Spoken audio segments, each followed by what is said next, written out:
जिस दौर में संविधान के खिलाफ हर काम संवैधानिक तरीके से करने का दावा किया जा रहा हो, झूठ को इतनी बार बोला जा रहा हो कि सच लगने हुई गीतांजलि श्री जब अंतरराष्ट्रीय बुकर पुरस्कार पाती है तो कोई भी ट्वीट उनका नहीं आता। इतने खाली पद थे, उन्हें खत्म करने की पॉलिसी बना दी और उसका नाम दिया नई शिक्षा नीति 2020। सिंह और अंबेडकर की जब हम बात करेंगे शिक्षा की, जब हम बात करेंगे संविधान की, तो मुझे लगता है इन सब का तकाजा यह है कि बिना डरे इस बात के लिए सच बोला जाए कि आपकी नौकरी रहेगी या जाएगी, आप कल को प्रोफेसर बचेंगे या नहीं बचेंगे।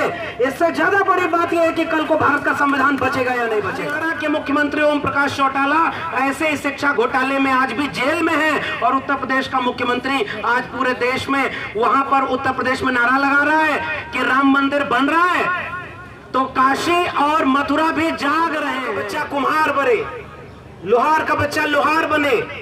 यही बात तो पूरा इस हजारों साल से सिस्टम में बनी आ रही थी कि स्किल हुनरमंद जो लोग हैं उनके बच्चे वही करें।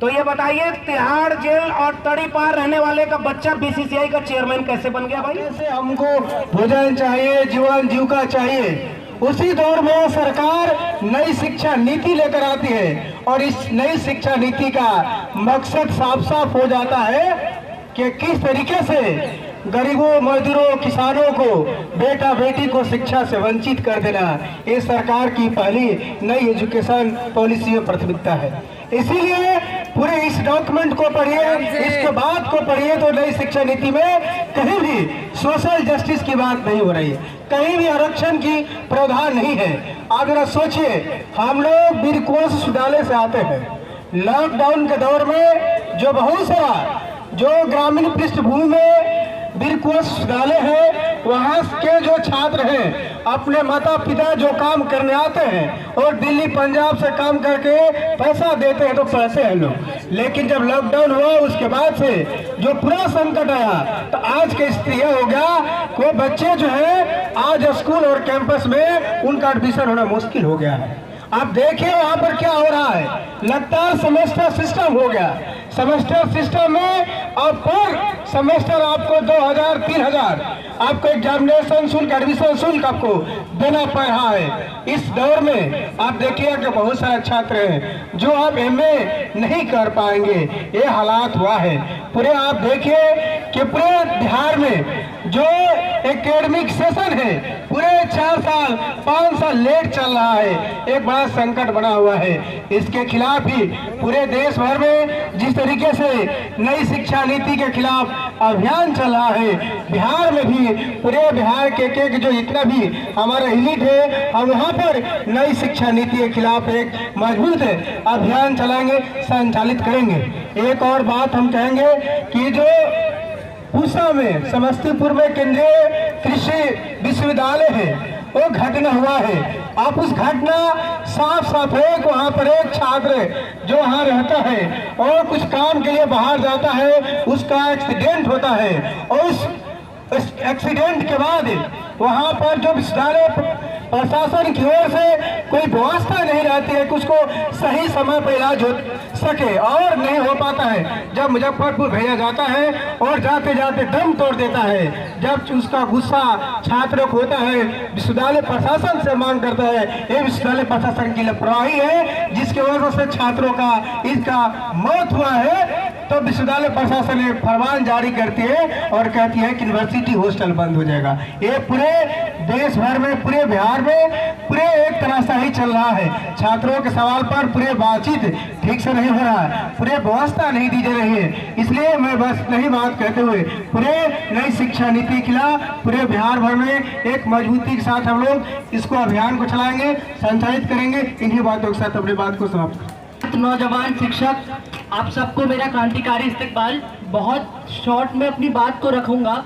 यूपी के अंदर जिस तरह से आप देख रहे हैं जो हालात हैं, जिस तरह से रोजगार को लेके एक बड़ा सवाल चल रहा है, उस रोजगार में नई शिक्षा नीति को भी लेके लगातार छात्र बोल रहे हैं। और नई शिक्षा नीति जब यूपी में लखनऊ विश्वविद्यालय में लागू नहीं हुई थी, इस समय भी बार बार ये सवाल उठाया गया कि नई शिक्षा नीति के ऊपर बहस होनी चाहिए, नई शिक्षा नीति के ऊपर एकेडमिक लेवल पे अलग अलग प्रोफेसर्स को बुला के एक बहस होनी चाहिए, लूटा जो वहाँ का संस्था उससे बात होनी चाहिए। लेकिन इन सारी चीज़ों को खारिज करते हुए वीसी ने, वहाँ के प्रोक्टोरियल बोर्ड ने नई शिक्षा नीति को एलयू के अंदर, लखनऊ यूनिवर्सिटी के अंदर लागू किया और ये बात को कहा कि देश के हम पहले विश्वविद्यालय हैं जिसने नई शिक्षा नीति को लागू किया है। ये वही विश्वविद्यालय और ये वही वाइस चांसलर है जो प्रोफेसर रतन लाल के ऊपर हमला होता है उसके खिलाफ एक शब्द नहीं बोल पाते हैं, लेकिन नई शिक्षा नीति के ऊपर इनके जो एकदम एंटी स्टूडेंट एक पॉलिसी है इसके ऊपर बार बार बात करने को तैयार है।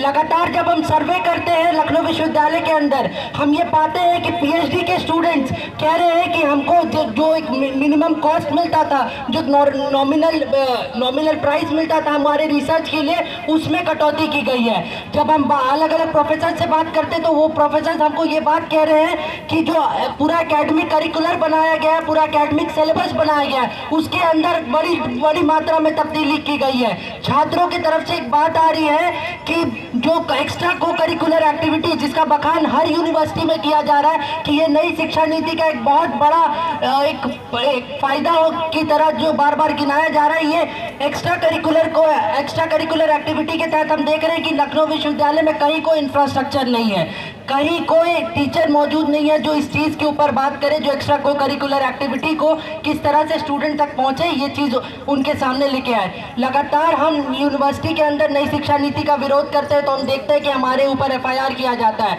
हम छात्रों के ऊपर बार बार एफआईआर किया जाता था कि आप नई शिक्षा नीति के ऊपर कोई बहस मत खड़ा करिए। नई शिक्षा नीति केवल और केवल एकेडमिक नहीं बल्कि कैंपस स्पेस के अंदर जो एक विवाद करने का एक जो तरीका है उसको खत्म करने की एक पूरी साजिश, और हम साजिश का विरोध करते हैं। और आने वाले समय में भी जिस तरीके से पहले से ये विरोध चल रहा है लंबे समय तक चलेगा जब तक सरकार इसके ऊपर कोई कड़ी कदम नहीं उठाती है। धन्यवाद।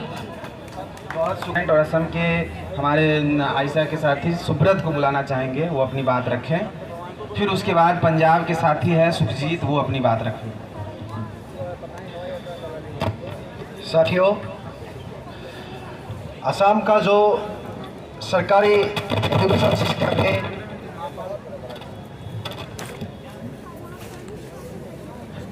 बहुत बुरा चल रहा है।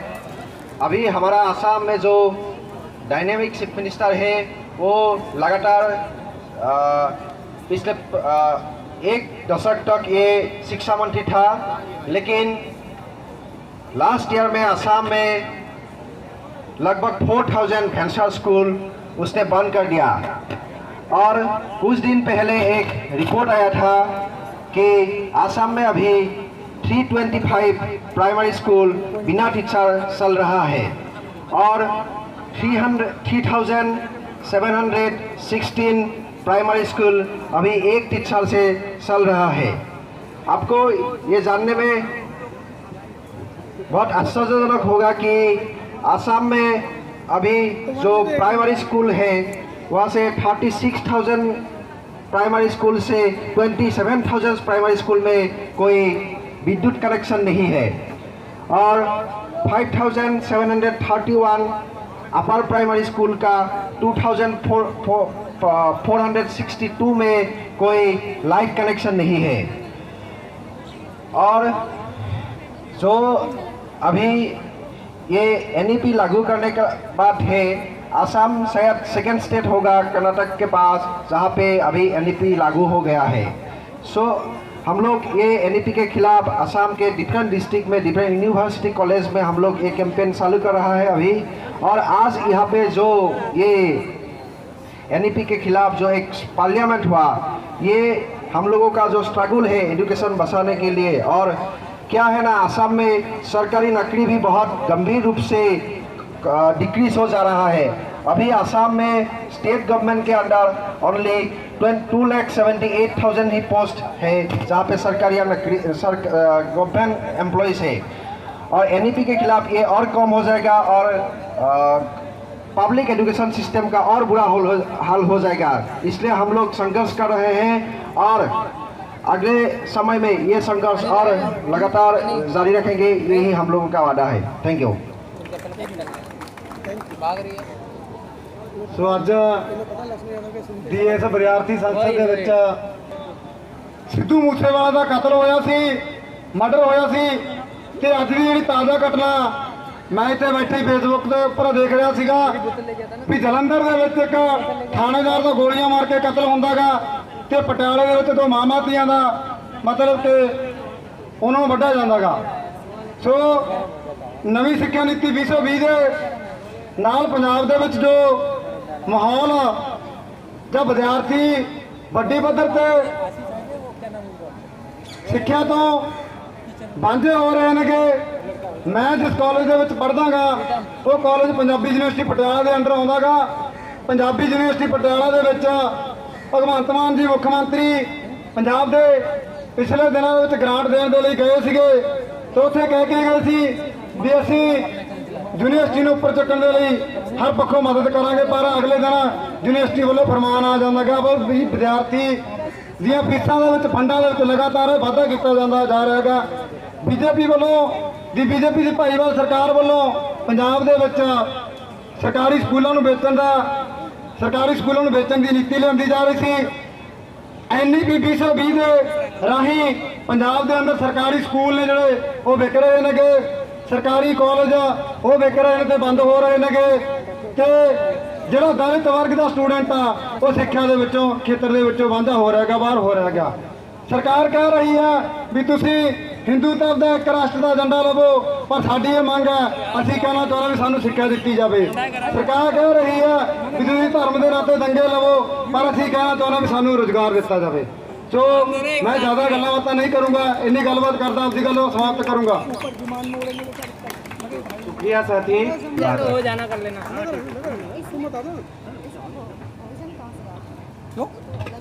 नहीं परेशानी हुई है, सब आ जाएंगे। आगे आगे नहीं पप्पू जी। ओ भाई बहुत बहुत शुक्रिया।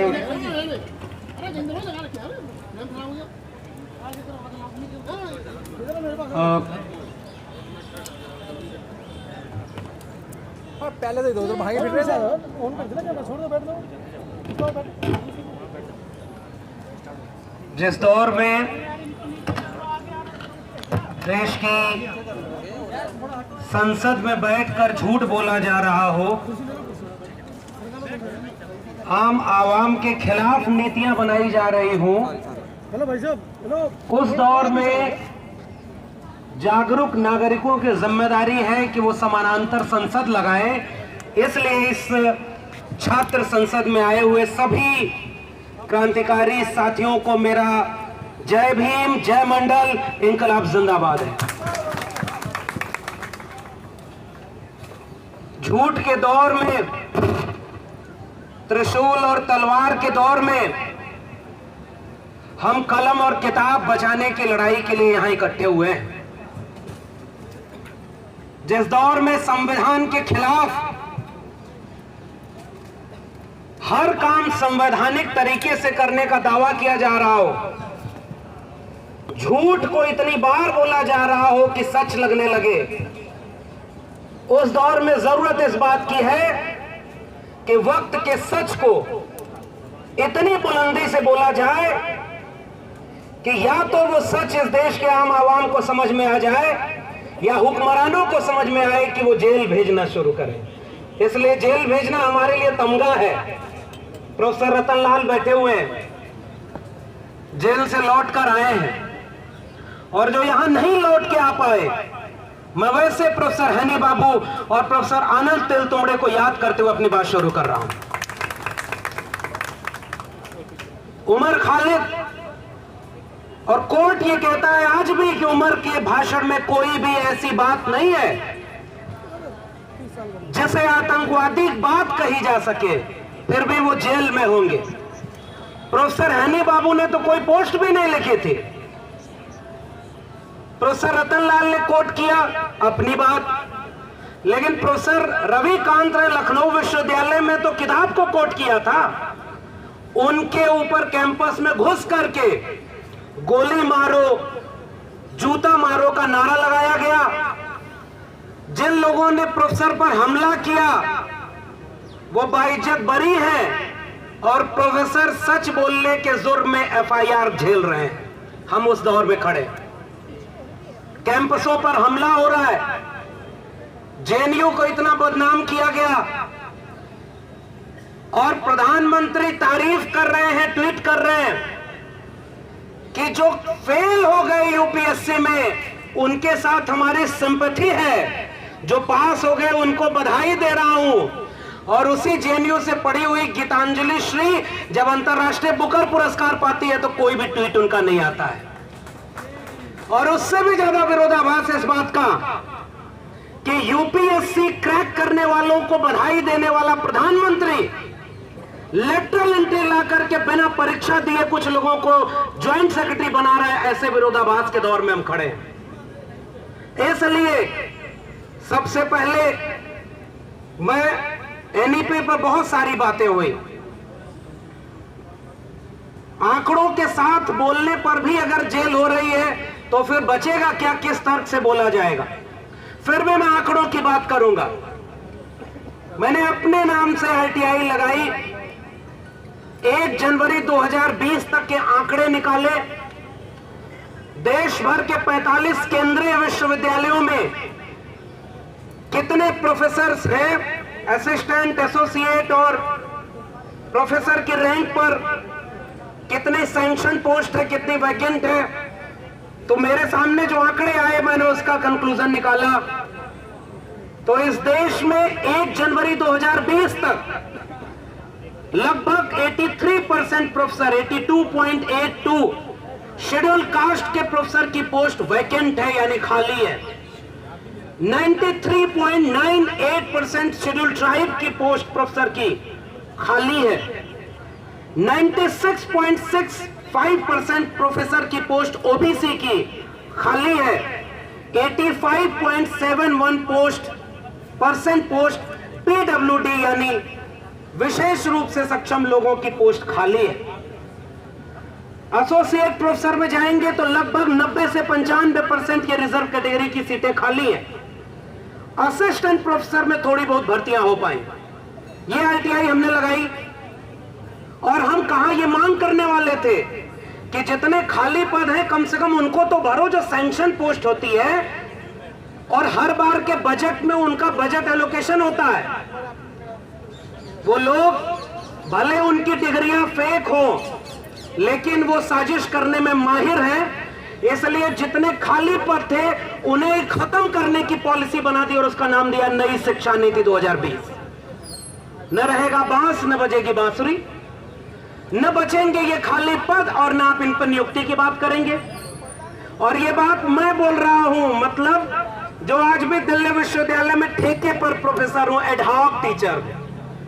देश भर के लोग समझते हैं कि दिल्ली विश्वविद्यालय में प्रोफेसर है और मुझे पता है कि जितना बोल रहे हैं उसका खामियाजा क्या भुगतना पड़ेगा। जब प्रोफेसर छोड़िए वाइस चांसलर और प्रिंसिपल झंडे वालान से तय हो रहे हो, वो हमारे आप को देख करके, जब कुलपति ही विचारधारा देखकर बनाए जा रहे हैं तो नियुक्तियां किस आधार पर होंगी, इसके बारे में और कुछ कहने की जरूरत नहीं। लेकिन जब हम बात करेंगे भगत सिंह और अंबेडकर की, जब हम बात करेंगे शिक्षा की, जब हम बात करेंगे संविधान की, तो मुझे लगता है इन सब का तकाजा यह है कि बिना डरे इस बात के लिए सच बोला जाए कि आपकी नौकरी रहेगी या जाएगी, आप कल को प्रोफेसर बचेंगे या नहीं बचेंगे। इससे ज्यादा बड़ी बात यह है कि कल को भारत का संविधान बचेगा या नहीं बचेगा। हम तो पढ़ लिख करके यहां तक आ गए, 300 रुपया फीस थी इलाहाबाद विश्वविद्यालय की, 5000 रुपए में पूरी पीएचडी कर डाले दिल्ली विश्वविद्यालय से, तब जाकर के हम यहां खड़े हो गए और 12 साल से एडहॉक प्रोफेसर, ठेके पर प्रोफेसर बने।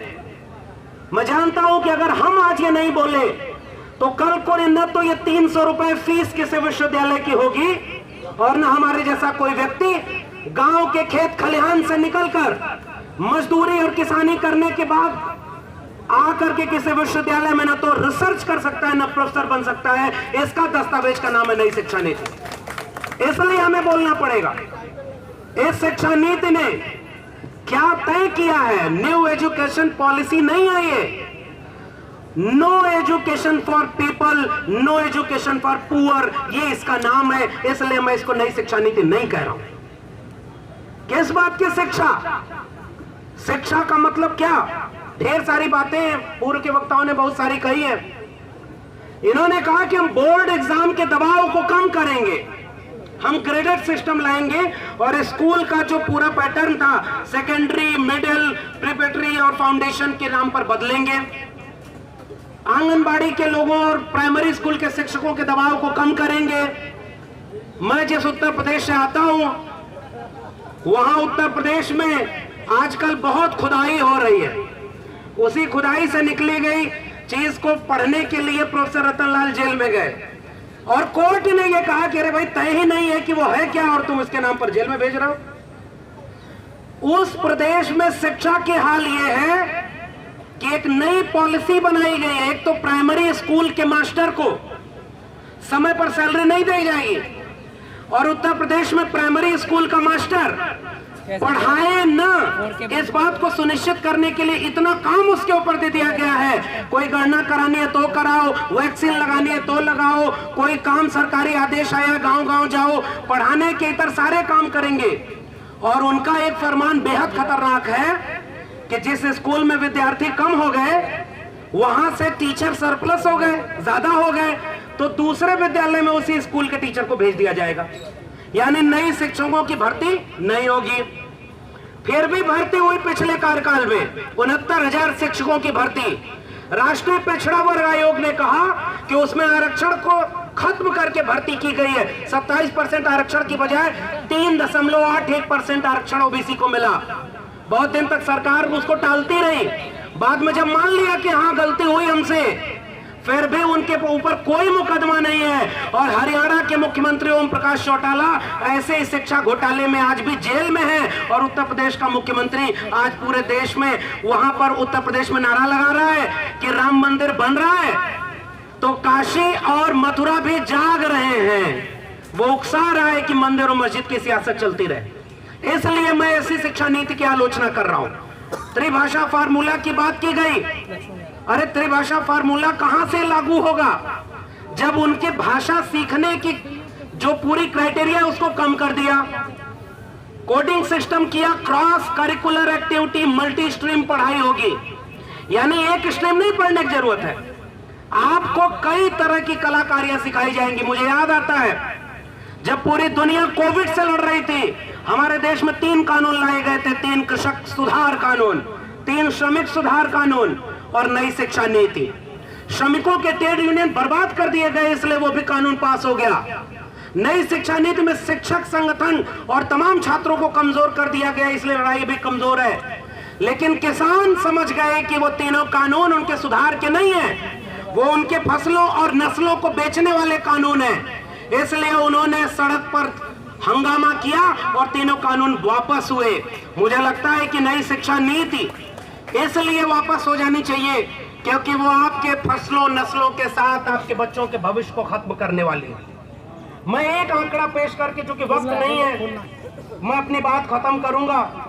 वो आंकड़ा ये है कि जिस दौर में नए नए स्कूल, कॉलेज और डिग्री कॉलेज खोले जाने चाहिए थे, उस दौर में मंदिर और मस्जिद के नाम पर लड़ाई हो रही है। और देखिए कितने स्कूल और कॉलेज बंद हुए हैं।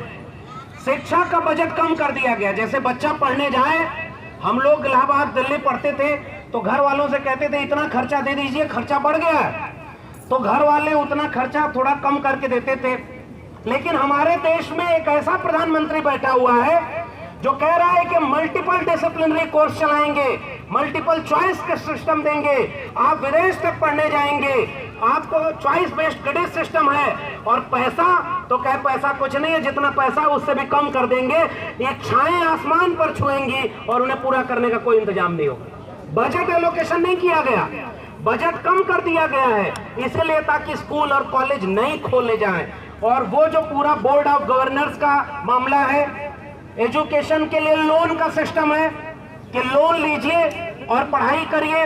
मैं उस आंकड़े का निचोड़ बता रहा हूं। 2019 तक टेक्निकल रिसर्च इंस्टीट्यूट ने आंकड़े दिया, लगभग 17,000 टेक्निकल कोर्सेज के इंस्टीट्यूशन बंद किए जा चुके हैं और हर राज्य में स्कूल और कॉलेज बंद किए जा रहे हैं।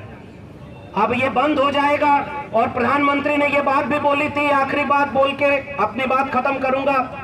जब इस नई शिक्षा नीति को प्रेस कॉन्फ्रेंस के जरिए कोविड में वो इंप्लीमेंट कर रहे थे, तो उन्होंने प्रेस कॉन्फ्रेंस में बोला हम स्किल डेवलप करना चाहते हैं, कुम्हार का बच्चा कुम्हार बने, लोहार का बच्चा लोहार बने।